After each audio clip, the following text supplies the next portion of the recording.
Like I take a cold shower 3 times a day. And it's only for anything from 2 to 3 minutes, but icy cold shower. And I take a deep breath. I focus my thoughts. I make myself breathe through my nose, deep nasal breathing from the belly. And I step into the shower. And the goal is to not flinch, to not blink, to not have that sharp, like mammalian dive reflex intake of breath through the mouth. Like you just basically go into this zone and you step into the shower and you just let it go. That is excellent at producing an enhanced stress response or allowing you to be more resilient to stress in that manner. I'm Srini Rao, and this is the Unmistakable Creative Podcast, where you get a window into the stories and insights of the most innovative and creative minds who've started movements, built thriving businesses, written best-selling books, and created insanely interesting art. For more, check out our 500-episode archive at unmistakablecreative.com. Ben, welcome to the Unmistakable Creative. Thanks for taking the time to join us. Hey, thanks for having me on, Srini. Yeah, my pleasure. So I came across you by way of our mutual friend, Clay Hebert, who can finally say I'm saying his name right because I've said it wrong so many times on the show. So tell us a bit about yourself, your story, your background, and how that has led to you doing the work that you're doing in the world today. First of all, I'm glad you said Hebert because I think I've always pronounced his last name Hay or Herbert or something like that. So did I. And he finally... I'm very, very glad that I now know. Yeah. Hopefully he doesn't listen to this and he's going to listen to it when he hears me say his last name. Yeah, well, he's the one who connected us, so I'm sure he's going to listen to it. So, well, I grew up homeschooled, and I was homeschooled K through 12. Mm-hmm. And initially, for the first several years of my life, really the first decade of my life, spent most of my time like in my bedroom reading fantasy novels and playing chess and played violin from the age of 5, and I was just like a consummate nerd, total nerd. And at about the age of 13 or so, I really started to get into tennis. And tennis took me into the world of like fitness and lifting weights and playing other sports. And I just fell in love with like exercise and sports and this whole new world of like physical activity and figuring out how to make my body better. And when I got to college, instead of going into computer programming and learning how to make the next World of Warcraft, which was my initial plans early on, I instead went on and studied exercise science, nutrition, got a master's degree in physiology and biomechanics, and went on to work as a personal trainer for the next 6 years, manage personal training studios and gyms, open my own studios and gyms, and basically just kind of had a series of personal training facilities in Washington and Idaho. And in 2008, I was nominated as the top personal trainer in the USA. And after that, my kids were born, and I kind of started to move into doing a lot more freelance writing and like online program creating and stuff like that after that point. And that's kind of what I do now is I do a lot of podcasting, a lot of blogging, a lot of freelancing, some speaking. I work with a small number of folks from around the world via Skype as like a health coach, for folks who are like, doing Ironman triathlon or who want to think better or live longer. And that's how I spend most of my time right now. I'm standing in my home office and looking out into the garden, and this is where I live now. Well, let me ask you this. I actually really like the fact that you brought up your homeschooled K through 12, and this is fascinating to me. I'm really curious. I mean, when you have that kind of an upbringing and that kind of a childhood, how does something like that sort of influence and shape your view of the world from, a social and an intellectual perspective and how you live today? Totally screws you up for life, dude. Don't ever do it. No, I actually homeschool my own kids because I do like the fact that it makes you an independent thinker. It is the complete opposite of growing up learning how to be like a factory worker or a drone or someone who basically just like follows the rules without really thinking. Mm-hmm. And in some ways, like that's come back to bite me. There are some situations where I find that I have weaknesses. Like I'm not that great at being a team player. I'm really not that great at having a boss or listening to rules from someone else. And in certain situations, that's come back to be a bad thing. For example, in college sports, I played collegiate tennis. I was not the most coachable kid on the team, just because I'd grown up doing a lot of my own coaching, doing a lot of my own independent thinking. And I also didn't do really all that well in team situations or team building activities just because I was a loner, a lot of the time. So in the same or kind of in contrast to that, I do have a great deal of independent creativity, and that's probably sparked from the fact that when my parents wanted me to learn, say, like algebra, they just like dropped an algebra book on the floor of my bedroom and told me to learn it. And so, I had to grow up being a really kind of independent learner and thinking creatively and figuring out how to kind of solve problems for myself. And I think that, there's certainly a lot of advantages to being homeschooled in that respect. And I also think that there are better ways to like homeschool a kid than to put a book on their floor and tell them to learn it. I'm not saying that that's ideal. And in this day and age, there are like, online tutors and private tutors and homeschool groups and all sorts of solutions that we now take advantage of with our twin boys when it comes to their education. But yeah, I think probably the biggest thing is, I think outside the box quite a bit. And probably one other thing that I'm not sure if it's a good thing or a bad thing, but being homeschooled, I've never really had a mentor. Like I never really did that well, like reaching out to someone who was going to be like my teacher or my mentor or the person who like influenced my decisions, like not in a really intensive manner. Those are certainly the people I've asked for advice from. But that's another thing is, I've kind of been a lone wolf a lot of the, along the journey of a lot of what I've done. So, again, not necessarily like the best thing, but that's just kind of like the way the cookie crumbled. Well, let me ask you this. I really love, sort of the positive byproducts of this. And as I'm listening to you say that, I can't help but think so many of us are indoctrinated into a way of thinking and not questioning what we've been told and just following a script.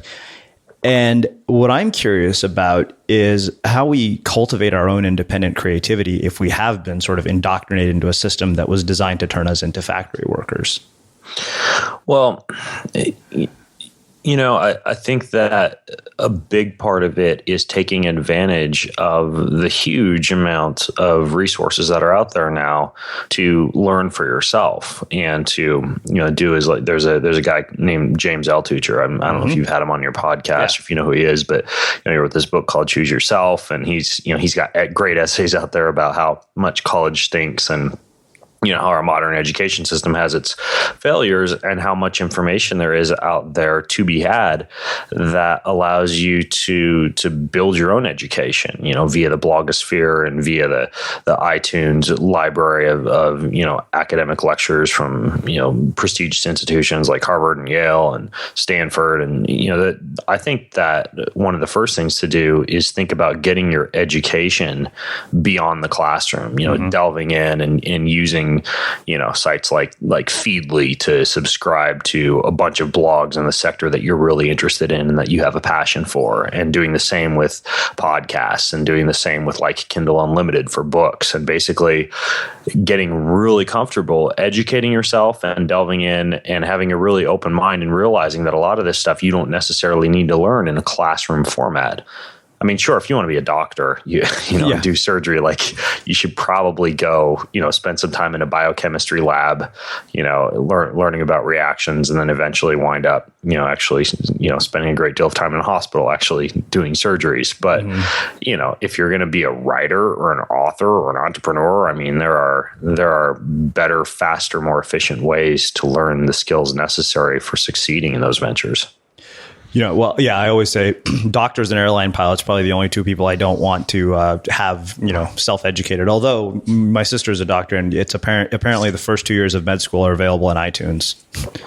Yeah. I mean, before you get to the clinical stuff. Yeah, absolutely. Yeah. So I think that's what I can't really think of anybody besides maybe like I guess it depends. Like there are some people that you definitely want to have like a formal education that goes way above and beyond just like online coursework, like someone who's going to like build a home that you sleep in. But, a lot of that stuff, there are apprenticeships. I mean, that's how traditionally before college education, a lot of people learned was just like going in and doing an apprenticeship, and whatever, plumbing, home building, horseshoeing, blacksmithing, whatever. So, well, let me ask you this. I mean, you mentioned that you're homeschooling your kids and you're doing it in a way instead of just throwing books at them. So, one of the things that I see in this world that we're still trying to figure out, and I think this will actually, in a lot of ways, make a really interesting transition to the core of what I want to talk about, which is a lot of the optimization work you do around health and fitness. But I mean, giving ourselves an optimal structure for learning in a world of just information overload, because one of the things I see so often is people just become information junkies, but they're not actually applying it to their lives. And it becomes this sort of, for lack of something less crude, mental masturbation almost. I mean, I'd be really curious, one, how you structured your children's education so that it does lead to a positive output, as well as, how we can self-educate in a way that actually leads to an outcome. Yeah, I mean, there's this concept of unschooling, and I think one of the leading websites for it is like unschoolery.com or unschoolery.org. And I like the concept of using immersion in a certain activity to teach. So, for example, we moved to Thailand over last winter for about a month and a half and just immersed ourselves in that culture where the kids could learn about Asian culture and, Thai cooking and speaking Thai and riding on little baby elephants and exploring the country and getting very comfortable being around a new culture and expanding their minds as they did so. And, for 6 months going into that trip, we'd go to the local Thai bamboo restaurant and I'd bring my Kindle with our Thai learning app on there and we'd learn how to order, Pad Thai Gai versus Pad Thai Goong and, learn how to speak with the people there, but make it a fun process. We're ordering food at the same time, and same thing at home. We'd cook Thai meals once a week at home where the kids could learn how to cook and learn how to prep food and get comfortable in the kitchen, but do so in that format of preparing to go to Thailand, and learn about that culture. So choosing something that you want to learn and going way above and beyond the book and instead immersing yourself in that activity in as many different ways as possible is really important. And it's a fun way to learn too.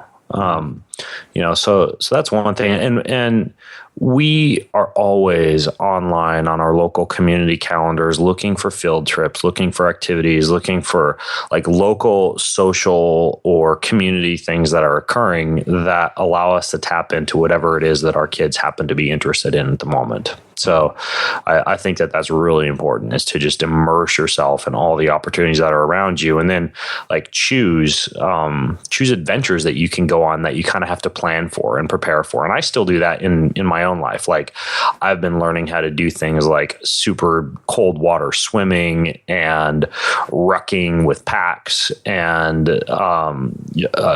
like mental strengthening, deep breathing techniques, all this stuff leading up to a SEAL Fit immersion. So I'm going down to do basically what's like Hell Week for civilians, where there's this guy that trains a bunch of Navy SEALs down in California, but if your athletic resume checks out, he'll let you in and you get to train like a Navy SEAL for 8 days, with the sleep deprivation and the cold water immersion and all that stuff. But, for me, that's, and I'm actually going down there this Friday, 5 days from now. And, for me, that's shaped a lot of my activities for the past 6 months. So I'm a big fan, whether you're a kid or an adult, of like choosing an event that just like shoves you outside your comfort zone and forces you to learn a bunch of new things in preparation for that event. And that could be, everything from beat poetry to, to a music night at a local coffee shop to, an Ironman triathlon. Mm-hmm. So let me ask you this. You mentioned tennis as this huge part of your life, and I'm always curious how your people's past experiences, especially in something so pivotal, sort of influences and shapes who they are in the world today. And I'm really curious kind of about, lessons from the tennis court that you've brought to your life and to the way you live it today. Well, tennis is kind of like boxing without actually having to get hit in the face, right? You're just like you're exchanging blows, except it's with the tennis racket and the ball, and so you're thinking on the fly. It's a little bit of mental chess. I think the most important thing about tennis, though, is because it's like a combination of large and fine motor skills and that mental game, you have to learn how to not crumble under pressure. And anybody who's played tennis knows that when you're serving and whatever, you're down 4-5 and you're serving at, 15-40 and you're on your second serve and this serve is going to make or break the entire match. I mean, your palms are sweating and your heart is beating. And at the same time, you're also having to direct a ball into a relatively small square, several feet away. And it's, I think the biggest lesson that I learned from tennis was just to really breathe and stay calm under pressure and keep the mind focused in the moment, not let the mind wander. What do I need to do later today? What's the next point going to be like? What did I forget to do this morning? Who's that out in the stands watching? It's just like extreme focus combined with trying to breathe and stay calm under pressure. So, that was the biggest thing that I learned from tennis, was just learning how to control emotions. And, I have my kids playing tennis as well. They're little right-handed and left-handed twin boys. And, I'm trying to teach them the game at an early age too, because I think that it does really teach you a lot of lessons. It's similar to golf in that respect. I think it's just a little bit more physically demanding. Let me ask you this. I mean, you mentioned crumbling under pressure and controlling emotions. I mean, how do we cultivate our capacity not to crumble under pressure and to control our emotions? I mean, what are things that we can do? All right, so now we're going to delve into my wheelhouse. So one of the things that I use with a lot of my clients and myself is just basic, simple biofeedback.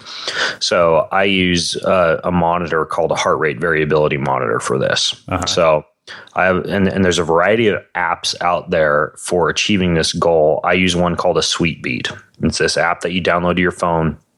And what I do, the way I use it, is I roll over when I wake up every morning and I grab the little heart rate monitor. I put that on and it feeds my heart rate data into the app.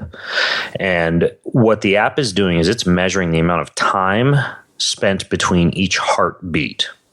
Now, if you have a very robust and responsive nervous system that's able to handle stress and be very resilient to stress, then what's ideal from a biological standpoint is that the variability between each heartbeat and the variability in the time between each heartbeat jumps around just a little bit, tiny little microseconds, but it shows that your body is constantly like evolving and moving and adapting to the little changes in the environment around it. Now, if you have what's called low heart rate variability, meaning that your heart rate's the time between each heartbeat is just like constant, that's not a good thing. It means that you're basically almost like flatline in terms of your nervous system's ability to withstand stress. So what you can do is, if you have a low heart rate variability, there are breathing drills and there are even biofeedback programs that you can put onto your computer that allow you to consciously think about certain things, feelings of relaxation, thinking about positive moments, imagining people who you love, and kind of like placing them in your heart. And you can stare at a screen and you actually have a cable connecting the app, which is reading your heart rate signal, into the computer. And as you change your thought patterns, as you change your focus, as you learn to direct your conscious to like control your subconscious and your nervous system, you can play games with the computer screen. Like you can have a barren landscape and one of the games you'll like be trying to make like a garden grow in that landscape and trees grow and bushes grow. Another one is just like a basic simple color app where you're trying to get your color to turn blue from red, showing that your heart rate variability is going up. But heart rate variability is a big one, and you can track that all day long, but in most cases, you can get a great deal of benefit just from rolling over each morning and doing a quick check-in. seeing what your heart rate variability is at. And if it's tracking high, then you're good to go. If it's tracking low, then you stop and you do some deep breathing and some of these techniques that actually allow you to better control stress and have a more robust nervous system. So I'm a huge fan of heart rate variability as one really, really good way to build focus and build resilience to stress. Mm-hmm. So let me ask you this, and this is kind of a relevant question, maybe not, but I had our mutual friend, I think Jason Gaynard as well, and one of the things that he talked about was this quote from Viktor Frankl's book, where he said, there's a space between stimulus and response when something happens to us in our lives, and that's where our suffering lies often. And I think about that, and I think that that space for most people is such a snap second thing that we don't really even have the ability to pause. And I'm wondering, does something like this give us that ability to pause? I mean, and then of course, how do you make it second nature? I mean, is it like, how do you make it habitual to have that pause between stimulus and response so we don't go into sort of this, fight or flight response? Yeah. So there's two different ways to do that.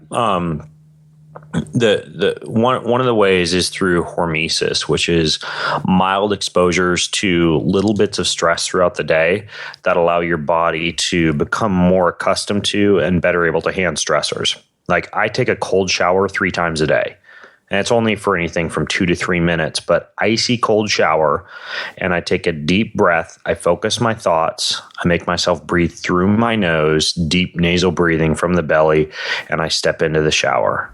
And the goal is to not flinch, to not blink, to not have that sharp, like, mammalian dive reflex intake of breath through the mouth. Like, you just basically go into this zone and you step into the shower and you just let it go.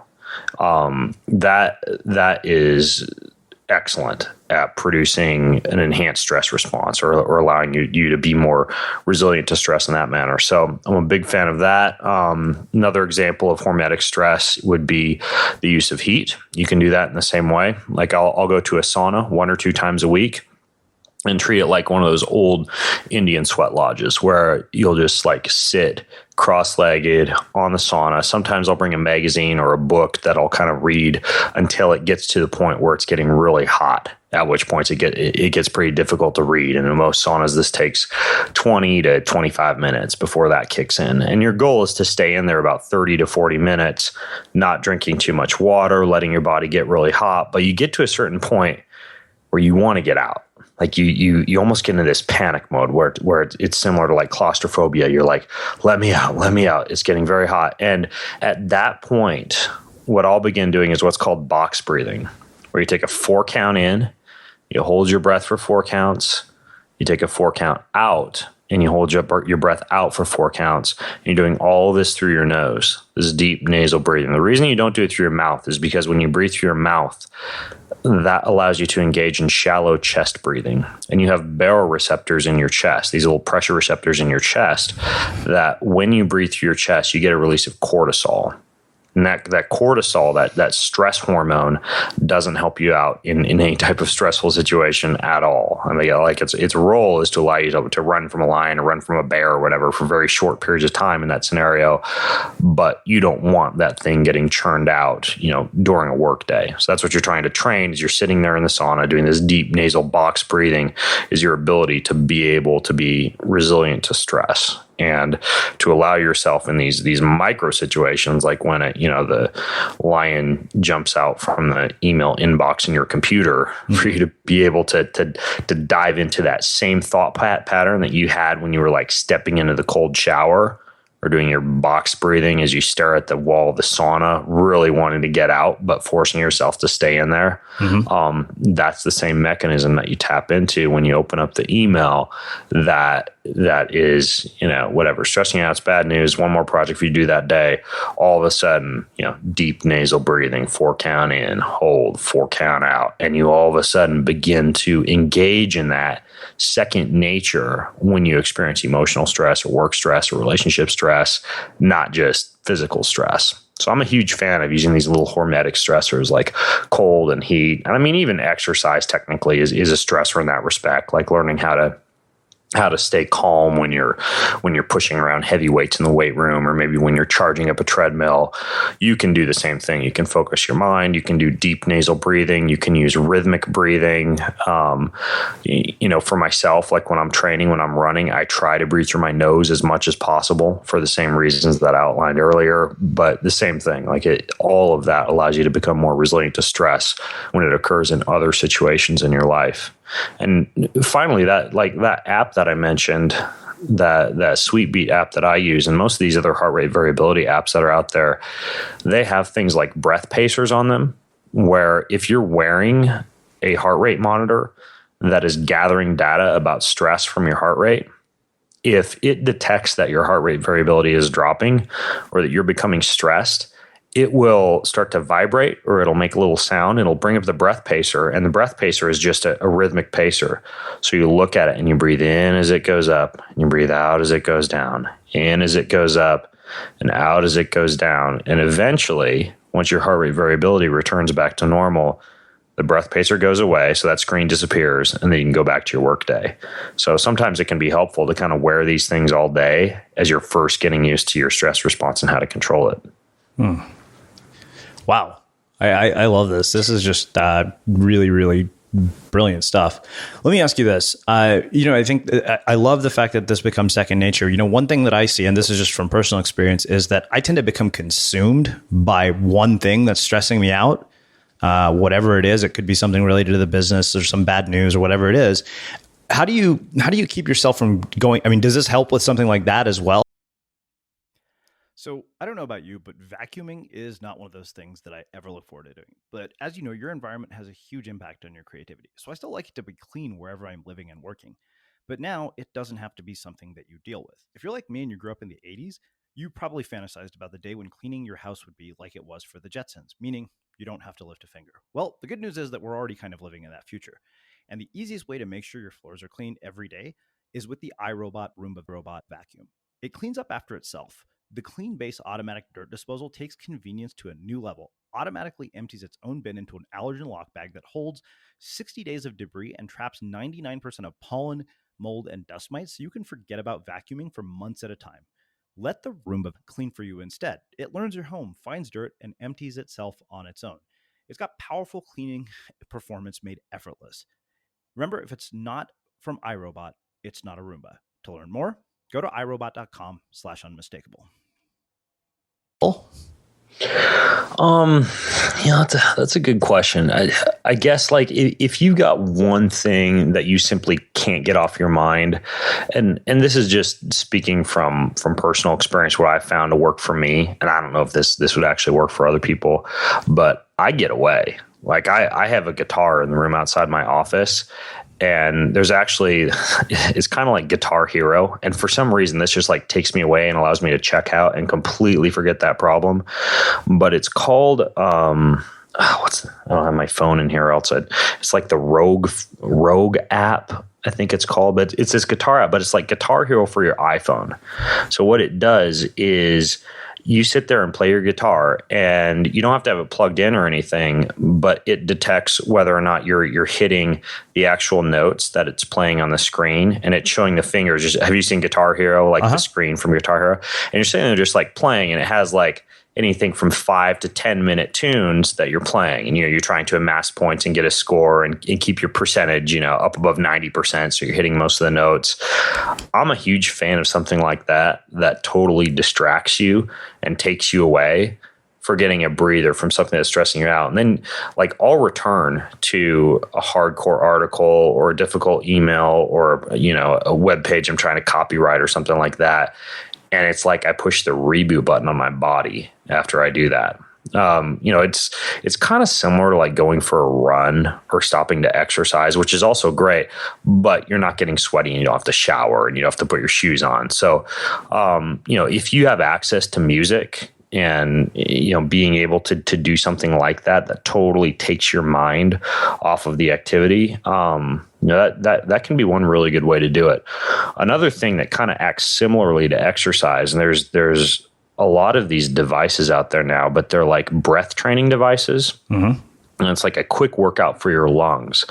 And what happens is when you engage in focused resisted breathing, you increase your alpha brainwave production. And that's like the brainwaves that kind of help you to be in the zone or help you to not be stressed or help to decrease cortisol. It's like the zone that Michael Jordan was in when he would hit 45 points in a game. It's called the alpha brainwave zone. And there are devices, like I've got one here on my desk, one called a power lung. And what you do is you just breathe in and out of this resisted breathing device. And it's a 3-second out, 3-second in, and you do 10 repeats on this power lung. And you finish that and feel like you've been at like Bikram yoga or something like that for an hour, but it's a very, very quick like check in, check out. It works really well when you're stuck in traffic too. I've got one in the glove box in my car. There's another breath training device that I've been playing around with lately, and it's brand new. It's called like a Pro. I think it's in the other room. It's called a Pro 2 or something like that. But it literally is this little breath train device that comes with an iPad. And all you do is breathe in, and it shows you how strong your lungs are, or how much force your lungs are producing. And then you get a relaxation phase, and then you do it again. You do like 6 sets in a row of breathing in, and it's as long a breath as you can take. But same thing, you just feel reset after you finish a set on this thing. And, it seems like I've been talking about breath a lot in the podcast so far. Yeah. And there's a big reason for that. It's just huge. You know who Wim Hof is, the Iceman? He's the guy in like the Columbia Coke commercials. He's got the world record for total amount of time spent immersed in ice. You'll like see him on TV, like on a mountaintop sitting, cross-legged in the snow. This crazy bearded guy. He's like from Norway or something like that. But he does what's called inner fire breathing or power breathing to prepare for something as stressful as sitting in ice for 2 hours, where he just does like these forceful nasal breaths in, and then he breathes out through his mouth. And he does this in and out repeatedly for about 30 times. And then he finishes with a forceful exhale and a forceful inhale.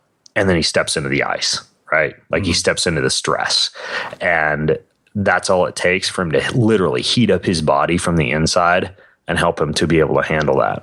So, kind of a long-winded, segued answer to your question, but those are some of the things I'd try. No, I love it. I think it's actually genius, and it actually makes a perfect setup to really get into the gist of what I want to spend the rest of our time talking about.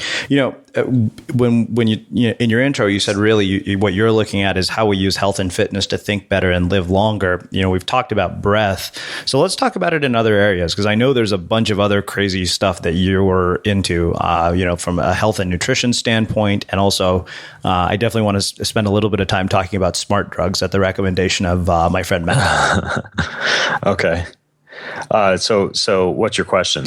Well, I guess let's start with food and nutrition and kind of, let's talk about this idea of, thinking better and living longer. But let's start with the thinking better part first and see, how do we use health and fitness and nutrition to think better? And you have these little cells called glial cells in your brain, and the way that they were described to me once was like they're these little chihuahuas walking around with machine guns. And once they get this stimulus to go off, it's like all these chihuahuas running around your brain firing off their machine guns. And when glial cells get overactivated, the thing that causes that is inflammation.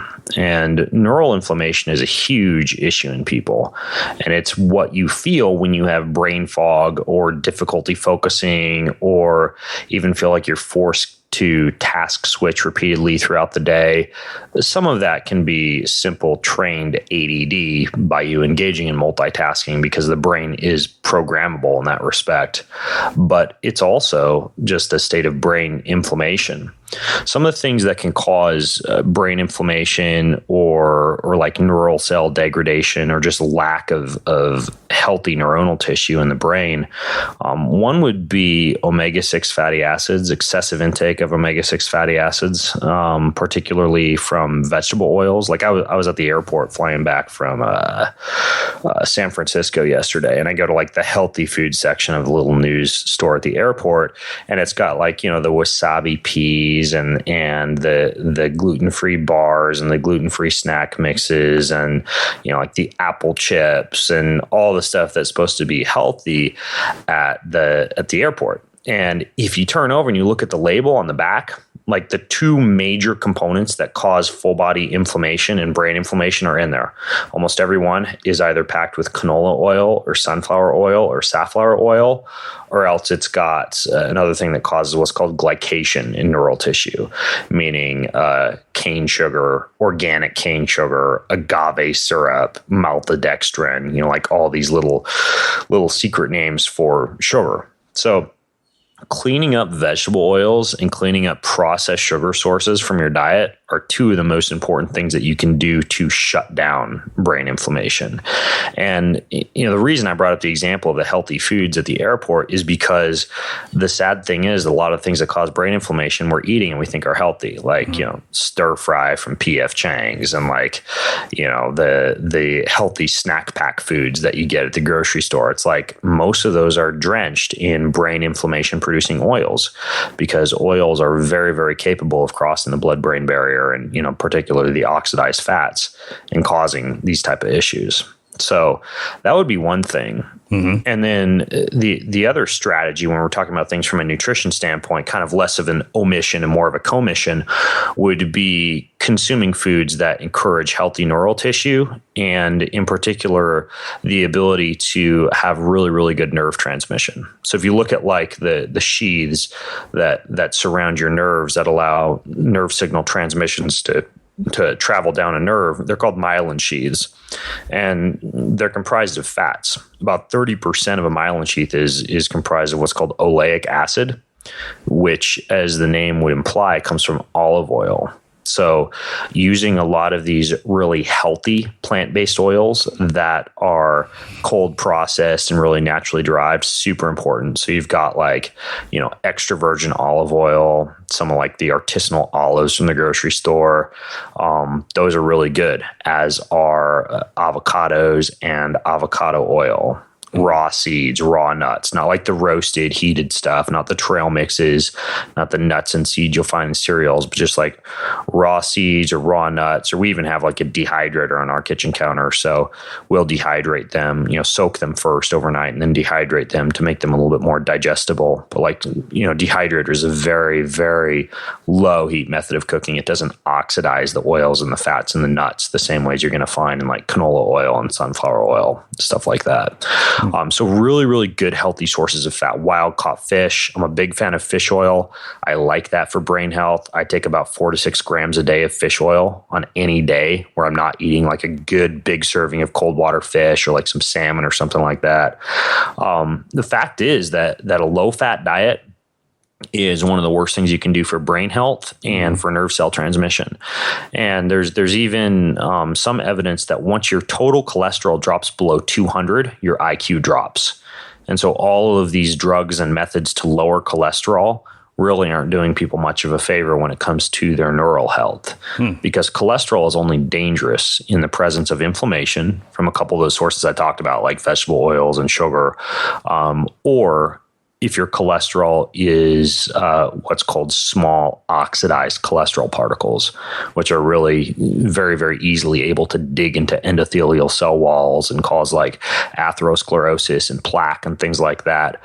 But in most cases, that type of cholesterol comes from fake fats, trans fats, vegetable oils, things like that, not from these natural healthy fat sources that I just got done talking about. So, I mean, like, of course there's like smart drugs and, caffeine, like all this stuff that certainly can make you think faster or improve cognitive performance. Mm-hmm. But like if you're dumping vegetable oils and sugars in and causing brain inflammation and kind of activating those little machine gun firing chihuahuas, or you're not getting enough healthy fats in your diet because you're like fat phobic or eating a low fat diet or choosing a lot of fat free foods, you're leaving a huge amount of cognitive potential on the table.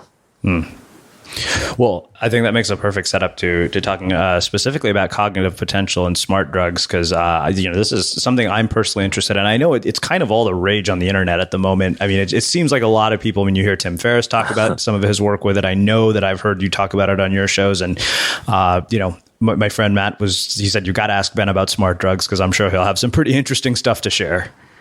Yeah. I mean, I'll use smart drugs. I certainly find myself in situations where I've traveled across 5 time zones and I've landed at 11 p.m. and gotten to my hotel by, a little after midnight. And I got to get up at 6 a.m. to be at the conference by 7 and speak at 8. And it's like, I don't care how much fish oil you take or how much, how many wasabi peas you avoided at the airport as you were traveling. It's like, you still feel pretty crappy from a cognitive standpoint when you're in a situation like that. And that's where better living through science can kind of kick in and help you.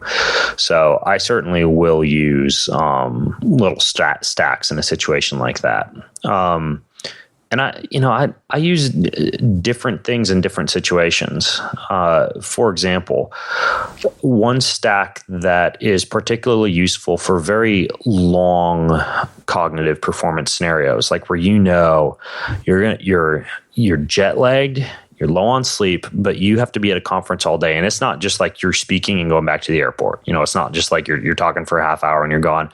It's like, you're going to be there all day long, networking and talking with people and shaking hands and like making friends. And then maybe, drinking after that at the bar, at the after party. It's just like, you're just like, man, I got to go all day long today. That's where something, like a liver-friendly smart stack can help. Like, there are certain things like modafinil and prescription smart drugs, but I don't like that those are metabolized by the liver. They're expensive. They are unavailable to some folks without a doctor's prescription or without ordering them, online through like, worldpharmacy.org or, one of these kind of sketchy, like, websites where you're getting stuff from India. You don't necessarily know how clean the source is. Mm-hmm. But, if you look at, there's like a site like Peak Neurotropics where you can get some pretty good, relatively pure bulk powdered forms of smart drugs. And one stack you'd use in a scenario like that would be piracetam, aniracetam, and alpha GPC.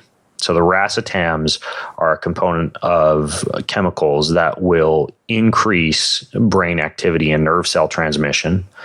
And one of the downsides of that is that they rapidly deplete an important component of nerve cell transmission called choline in the brain. Mm-hmm. So you want to replete choline at the same time that you'd use anything from the racetam family. So one thing that I'll do, if I'm in one of these situations where I know it's just like go, or even like a multi-day conference or something like that, I'll use piracetam, aniracetam, and alpha GPC, and the mix that you'd start the day off with, with breakfast or before breakfast. And I don't have an encapsulation machine or anything like this. I just have a digital spoon. You can get these off Amazon for like $5. They measure, the amount of milligrams or grams that you place into the spoon. But I'll put about 1.5 grams of piracetam, 0.75 grams of aniracetam, so like twice as much piracetam as aniracetam, and I don't exceed 1.5 grams of the piracetam, and then 500 milligrams of alpha GPC. And you can just put all this onto the spoon, you put it in your mouth, you hold it for about 60 to 90 seconds, and you chase it with a glass of water. And then, you sit back and wait about 20 minutes and you can literally feel your brain cells start firing and you're good to go for about the next 12 hours. And there are certainly some people that will respond differently to that stack, but most people do pretty well with like a racetam choline combo. So that's one pretty good stack for a long day. For like shorter term scenarios, there are simpler things that you can do. Like caffeine combined with L-theanine works really, really well. Just like, taking 500 milligrams of L-theanine combined with a cup of black coffee or a no-dose tablet. I mean, that's a very simple stack. It's a very affordable stack. The L-theanine elongates the effects of the caffeine, and that's a stack that you can even use later on in the day, like after lunch, and it's not going to affect sleep very much because as opposed to like just the caffeine from a cup of coffee, once you combine caffeine with L-theanine counteracts a lot of the wakefulness effects of caffeine in that it allows you to go to sleep after you've used a stack like that and not like be up till 1 a.m., with your mind racing. So caffeine and L-theanine is a good one. And then I also like adaptogenic herb complexes. So one that I use is called Tianchi, and it's a mix of like eleuthero, ashwagandha, club moss extract, huperzine. There's phosphatidylcholine in there, but it's like 30 different herbal boosters. It's kind of like the shotgun approach. The cool thing about adaptogenic herb blends is they work on your adrenal glands as well as on your brain and on blood flow to your brain. And this is simply something you would take like on an empty stomach in the mid-morning if, you just want to feel pretty good and have good cognitive performance until about 2 or 3 o'clock in the afternoon. So, and the other nice thing about something like that is it's also healthy. It's got a lot of antioxidants in it. It doesn't have quite the potential for addiction or withdrawal symptoms as something like a racetam or a caffeine or something along those lines. So adaptogenic herbs are also something that I'll use quite a bit. And those are also helpful for athletes as well, which is another reason that I use them is because I know they help me out with my workouts too. Mm-hmm. So, there's certainly, dozens and dozens of smart drug stacks out there, but those are a few that I'll use. Yeah, I mean, this seems like a rabbit hole, actually, if you really start to delve into it. Oh, dude. Yeah. I mean, like you could go forever about all the different things that are out there for smart drugs. And, that's the other thing is it's a big money making industry right now. And you're going to find a lot of people are just like sourcing, cheap ass compounds, off the internet or from big bins in China and putting together the little smart drug blend and slapping their private label on it. Usually it's some kind of word plus the word brain, right? Like optimized brain or healthy brain or fast brain, and then they market it on Amazon or on a website or whatever. But in most cases, you do want to be kind of careful because a lot of that stuff can have, it can either be very, very low doses, not have in it what it says it has in it. It can be laced with metals or other, synthetic compounds that you wouldn't want in there because of the original source, or it can simply be something that you're paying way too much money for. Whereas if you just went to a bulk source, just bought the bulk raw ingredients yourself, do like I do with just like dumping it with a spoon into my mouth, like it's way, way less expensive. So let me ask you this, how do you avoid making sure you don't get caught in the trap of some of the sort of scams? There are good websites. Like for all supplements, there's good websites out there. Labdoor.com is one really good one. Like at labdoor.com, like they order supplements from other websites. They don't have the supplement manufacturers send them to them. They instead order them the same way that a consumer would, so that they're ensured that they're not getting like a custom batch that's the really good stuff that they made up for the third party verification process. So they order this stuff and they've got like a lab where I don't know if they use like mass spectrometry or refractants or what, but they check to see if the chemicals that are in these supplements that they say are in them are actually in them and that they're not laced with other stuff. And so that's a cool website, Labdoor. Another good one is just check and see if something that's in a supplement actually works. Like if there's actually research behind it, is examine.com. And that's just like this huge database. You can search for anything, right? Like creatine, carnitine, alpha GPC, anything. And you can see the actual number of peer-reviewed research studies that are behind that particular supplement and whether or not it's really efficacious. Like, do raspberry ketones really work for fat loss? Or was it just that they worked for fat loss in mice with a knockout gene in a lab and it's never been proven in humans, So Examine is a really cool website for that. And then, you can also look at the label of a supplement. If it was made in a certified good manufacturing practices facility, which is called CGMP, that's a pretty good starting point. If it's actually got a really good third-party certification, and in most cases, there's one called NSF.